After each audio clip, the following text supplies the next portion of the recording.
My name is Ellen, and I work as the lead program coordinator for Kidpower California.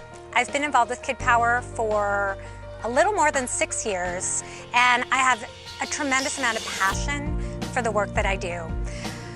One of the many things that I love about Kidpower is the opportunity to prevent problems before they happen.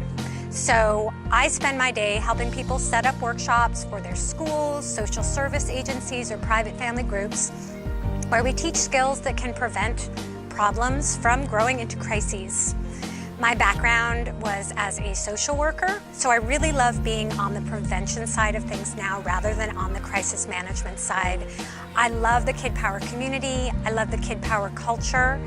I think that our work resonates really deeply with people on a human level.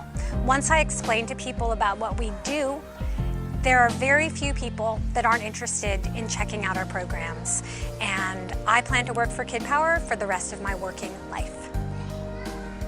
I couldn't be happier. It was a big challenge to get here, and it was I wasn't quite sure what the training would entail, but it's gone beyond what my expectations were, and it was even better than I expected. So I'm excited to get back to Maine and get things started.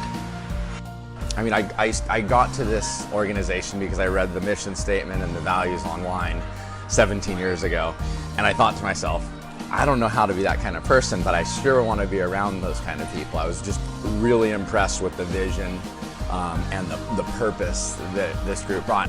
I love teaching Kidpower because I feel like we are shaping the next generation, and as someone who, as an adolescent, was stuck and I lost years in kind of an abusive relationship, I really feel like if I had had Kidpower when I was a kid, that maybe I wouldn't have gotten into that, or I would have been able to get out sooner.